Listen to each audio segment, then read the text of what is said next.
नमस्कार दोस्तों, आपका अपने YouTube चैनल जीएस क्विंच में हार्दिक स्वागत है। आज यूपी पुलिस कांस्टेबल री एग्ज़ाम 31 अगस्त सेकेंड शिफ्ट का पेपर सफलतापूर्वक संपन्न हो चुका है। तो आइए देखते हैं आज का रियल पेपर और करते हैं इसका एनालिसिस विथ आंसर। पहला क्वेश्चन, अभागा सुख से वंचित रह जाता है। इसका सही आंसर होगा, इसके लिए मुहावरा बताना है, तो इसका सही आंसर है अंधा बगुला कीचड़ खाए। अंधा बगुला कीचड़ खाए।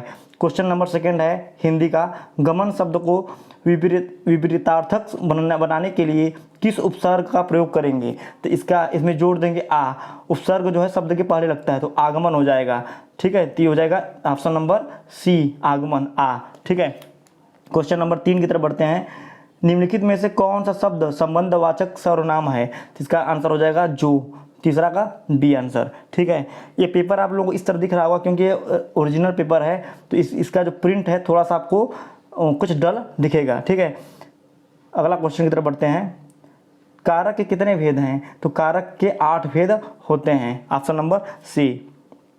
नेक्स्ट क्वेश्चन है, इनमें से किसके रचनाकार तुलसीदास नहीं है। कवितावली, रामचरितमानस, विनय पत्रिका के रचनाकार तुलसीदास हैं।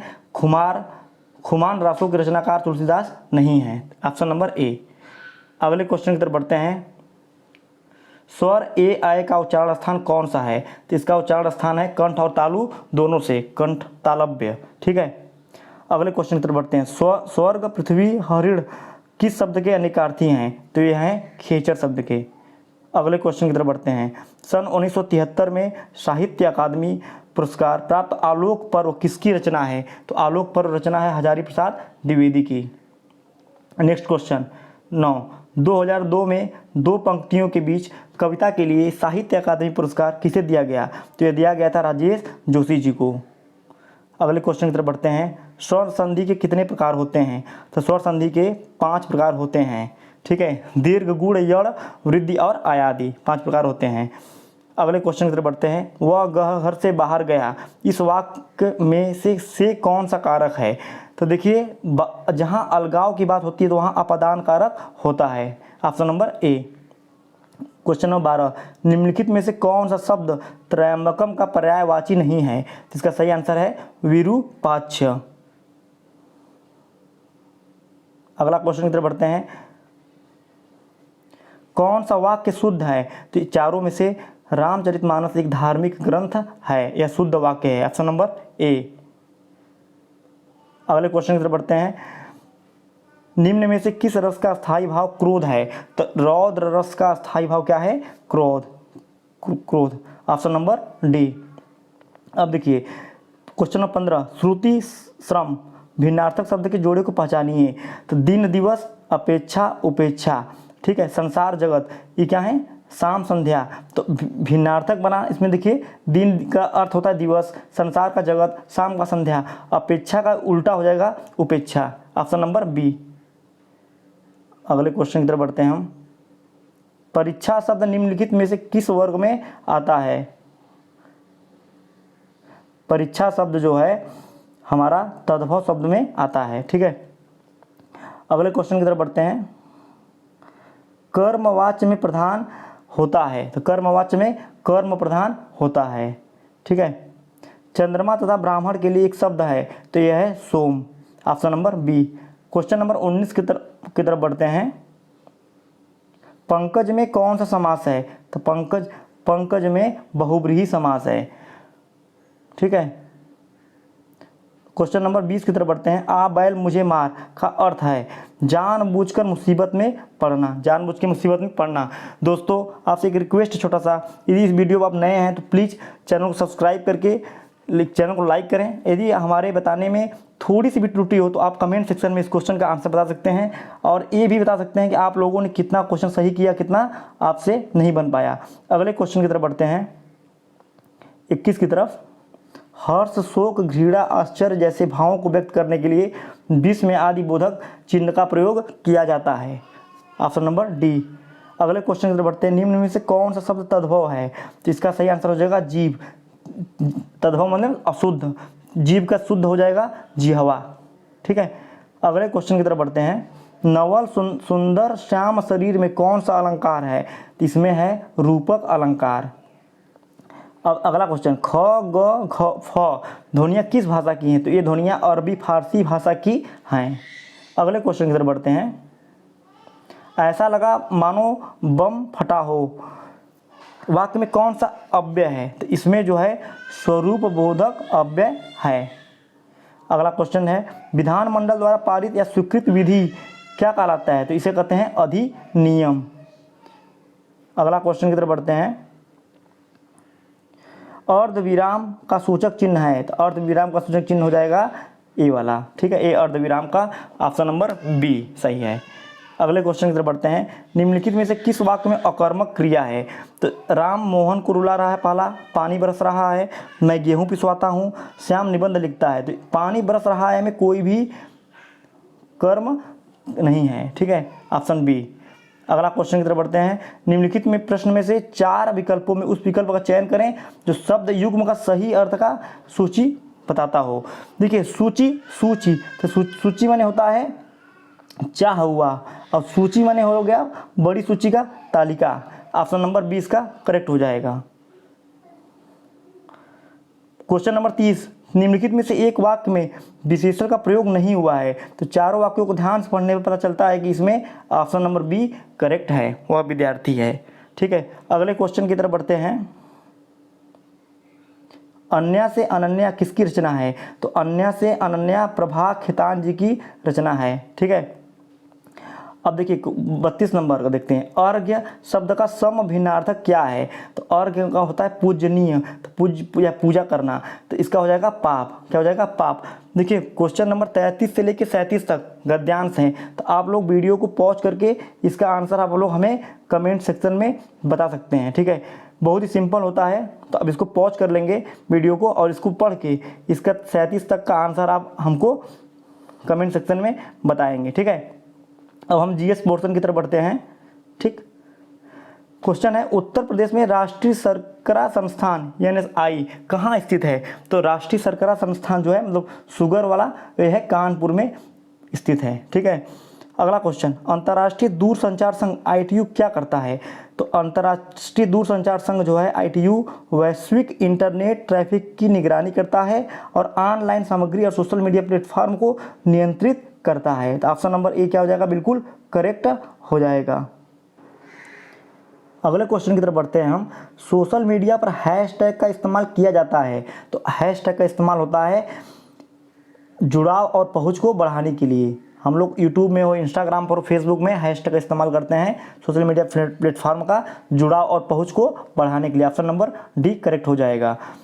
अब क्वेश्चन नंबर 41 लिखते हैं। चतुर्भुज सुरक्षा संवाद क्या करता है? देखिए चतुर्भुज सुरक्षा संवाद में कितने देश हैं? 4 देश हैं, भारत, जापान, ऑस्ट्रेलिया और कनाडा, ठीक है। इस 4 देश में इसका मुख्य काम है सुरक्षा उद्देश्यों के लिए समुद्री सहयोग बढ़ाने का काम ये करता है। Option number C, enhance maritime cooperation for security purposes, इसको स्क्वाड भी बोलते हैं, ठीक है, ठीक। अगले क्वेश्चन की तरफ बढ़ते हैं हम। ऑक्सीजन की खोज किसने की? तो ऑक्सीजन की खोज का श्रेय जाता है ऑक्सीजन की खोज श्रेय जाता है जोसेफ प्रिस्टली को। जोसेफ प्रिस्टली की जो कि इंग्लैंड की थी। 1861 में इसकी खोज हुई थी। ये कहाँ के थे? इंग्लैंड के रसायन शास्त्री थे, ठीक है। अगले क्वेश्चन की तरफ बढ़ते हैं हम। CPCB का मतलब है, CPCB का मतलब है सेंट्रल पोल्यूशन सेंट्रल बोर्ड, ठीक है। अगले क्वेश्चन की तरफ बढ़ते हैं। राजस्थान राज्य के नए मुख्यमंत्री जून 2024 तक कौन है? तो यह है भजन Lal Sharma ji, option number A. अगला क्वेश्चन है, अनुसंधान में डबल ब्लाइंड अध्ययन का उपयोग करने का मुख्य लाभ क्या है? तो डबल ब्लाइंड स्टडी करते हैं जो कि यह शोधकर्ता के पूर्वाग्रह को कम करता है। इट एलिमिनेट्स रिसर्चर बायस, ठीक है। इसका ऑप्शन नंबर डी करेक्ट हो जाएगा। तो प्लीज़ आप लोग वीडियो को भी लाइक करते रहें, सब्सक्राइब भी करते रहें चैनल को। अब नेक्स्ट क्वेश्चन की तरफ बढ़ते हैं। निम्नलिखित में से किसे कोशिका पावर हाउस कहा जाता है? तो पावर हाउस ऑफ सेल कहा जाता है माइटोकॉन्ड्रिया को। ऑप्शन नंबर ए इसका करेक्ट हो जाएगा। अगले क्वेश्चन की तरफ बढ़ते हैं। लार्ज सिनेप्टिक सर्वे टेलीस्कोप LSST का मुख्य कार्य क्या है? इसका मुख्य कार्य डार्क एनर्जी और डार्क मैटर का अध्ययन करने के लिए। ऑप्शन नंबर डी क्या हो जाएगा? करेक्ट हो जाएगा। अगले क्वेश्चन की तरफ बढ़ते हैं हम। नाइट्रोजन का रासायनिक सूत्र क्या है? तो नाइट्रोजन का रासायनिक सूत्र हो जाएगा N2। ठीक है, अगला क्वेश्चन की तरफ बढ़ते हैं। क्वेश्चन नंबर 49, पुस्तक discovery of India, discovery of India किसके द्वारा लिखी गई है? तो डिस्कवरी ऑफ इंडिया लिखी गई है पंडित जवाहरलाल नेहरू जी के द्वारा, जो कि भारत के प्रथम प्रधानमंत्री भी थे।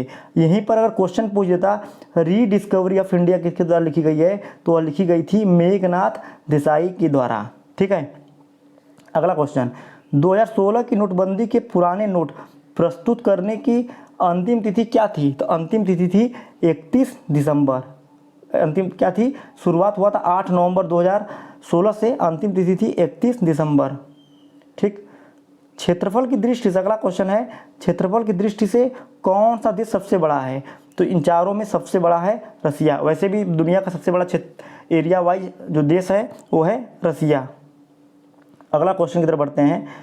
मानवाधिकारों की सार्वभौमिक घोषणा अपनी 75वीं वर्षगांठ कब मनाएगी? देखिए, मानवाधिकारों की जो सार्वभौमिक घोषणा स्टार्टिंग में हुई थी वो हुई थी पहली वाली 1948 में। ये भी पूछ सकता है अगले शिफ्ट में। ठीक है, या किसी भी कॉम्पिटिटिव एग्जाम में। तो इसका मनाया गया था 10 दिसंबर 2023 को।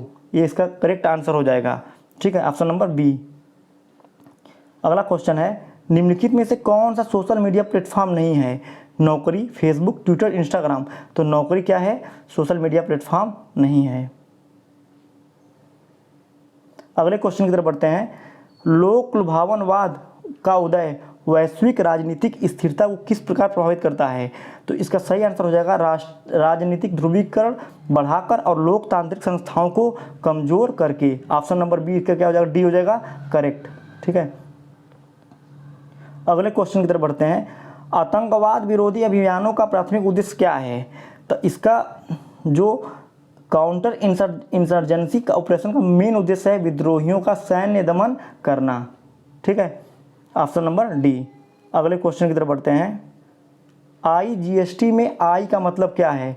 ये कई बार क्वेश्चन पूछा गया है। तो IGST में आई का मतलब है इंटीग्रेटेड GST। आई का मतलब हो जाएगा ऑप्शन नंबर बी इंटीग्रेटेड। अगले क्वेश्चन की तरफ बढ़ते हैं। सिंपल क्वेश्चन है, ऑस्ट्रेलिया की राजधानी क्या है? तो ऑस्ट्रेलिया की राजधानी है कैनबरा। अगले क्वेश्चन की तरफ बढ़ते हैं। निम्नलिखित में से कौन सा भारतीय रिजर्व बैंक RBI का कार्य नहीं है? तो इस शेयर बाजार का विनियमित करना, ये रेगुलेटिंग द स्टॉक मार्केट, ये जो कार्य है सेबी का है। किसका है? सेबी का। तो ये RBI का कार्य नहीं है। ठीक है, अगले क्वेश्चन की तरफ बढ़ते हैं। एशियाई विकास बैंक ADB क्या कार्य करता है? तो एशियाई विकास देश जो है यह एशिया प्रशांत देशों में वित्तीय बाजारों को नियंत्रित करता है। तो ऑप्शन नंबर बी इसका करेक्ट हो जाएगा। देखिए, अगला क्वेश्चन है, भारत में पहली पंचवर्षीय योजना कब लागू की गई थी? तो यह लागू की गई थी 1951 में। 1951 में। लुइस मोंटेनेग्रो जो हाल ही में 2024 अप्रैल 2024 तक खबरों में थे, किस देश के नए प्रधानमंत्री बने? ये बने हैं पुर्तगाल के प्रधानमंत्री, पुर्तगाल के। अगले क्वेश्चन की तरफ बढ़ते हैं। कौन सा संगठन दक्षिण एशिया में क्षेत्रीय कनेक्टिविटी और आर्थिक एकीकरण को बढ़ाने पर ध्यान केंद्रित करता है? तो यह है एशियन। ठीक है, अगला क्वेश्चन है, भारतीय संविधान का कौन सा अनुच्छेद भाषण और अभिव्यक्ति की स्वतंत्रता की गारंटी देता है? तो आर्टिकल 19 इसका सही आंसर हो जाएगा। अगला क्वेश्चन की तरफ बढ़ते हैं। भारत के प्रथम गवर्नर जनरल थे भारत के लॉर्ड विलियम बेंटिंक। ठीक है, जिनके समय में राजा राम मोहन राय के अथक प्रयासों से सती प्रथा का अंत हुआ था। अगला क्वेश्चन है, भारत के संविधान के किस सूची के अनुसार साइबर अपराध राज्य के विषयों के अंतर्गत आते हैं? तो यह है 7वीं अनुसूची के, इसका करेक्ट आंसर। अगला क्वेश्चन है डंपिंग का तात्पर्य है। तो डंपिंग का तात्पर्य है विदेशों में उनकी लागत और उनके घरेलू बाजार की कीमत से कम कीमत पर माल की बिक्री। इससे क्या होगा? विदेशों में अगर ऐसा करेंगे तो उन घरेलू बाजार क्या होगा, काफ़ी ज़्यादा प्रभावित होगा। तो डंपिंग का यही अर्थ होता है। अगला क्वेश्चन है, सिंधु जल संधि पर किस वर्ष सिग्नेचर हुआ? ठीक है, तो इसमें सिग्नेचर हुआ था 1960 में, 1960 में। ठीक है, अगला क्वेश्चन है, राष्ट्रीय समुद्री दिवस कब मनाया जाता है? तो राष्ट्रीय समुद्री दिवस 5 अप्रैल को मनाया जाता है। ठीक है, अगला क्वेश्चन है, नीचे दिए गए विकल्पों में से आरडीएक्स का पूरा नाम क्या है? आरडीएक्स का पूरा नाम है research department explosive, research department explosive. Option number C correct हो जाएगा इसका। ठीक है, अब देखिए अगला क्वेश्चन है, निम्नलिखित में से भारत में रामसर कन्वेंशन के तहत पहला रामसर साइट नामित किया गया था? तो नामित किया गया था चिल्का झील को। ऑप्शन नंबर ए करेक्ट हो जाएगा इसका आंसर। अब देखिए अगला क्वेश्चन है, मृच्छकटिका या छोटी मिट्टी की गाड़ी किसने लिखा था? तो यह लिखा था शूद्रक ने। किसने? शूद्रक ने। ऑप्शन नंबर ए इसका करेक्ट हो जाएगा।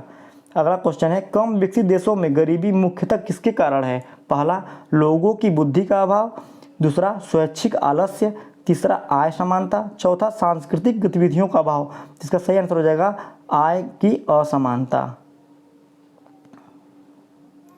अगला क्वेश्चन है, किस खनिज को बरीड सनशाइन या दबी हुई धूप के नाम से जाना जाता है? तो इसको जाना जाता है कोल को, मतलब कोयला को। Option number A. अगला क्वेश्चन है, 2016 में भारत में लागू विमुद्रीकरण नीति का प्राथमिक उद्देश्य क्या था? तो इसका मेन उद्देश्य था काले धन पर अंकुश लगाना। Option number B. मित्रों, आशा करते हैं वीडियो आपको अच्छा लगा होगा। यदि इस वीडियो में आपको कोई भी डाउट हो, कोई भी क्वेश्चन तो छूट गया या आपको लगता हो कि मैंने इसका गलत आंसर बताया है, तो आप कमेंट सेक्शन में निसंकोच पूछ सकते हैं या हमको आप बता सकते हैं। ठीक है, आशा करते हैं वीडियो पसंद आया होगा। प्लीज़ चैनल को सब्सक्राइब करें, लाइक करें। ठीक है, मिलते हैं नेक्स्ट वीडियो में, तब तक के लिए जय हिंद, जय भारत।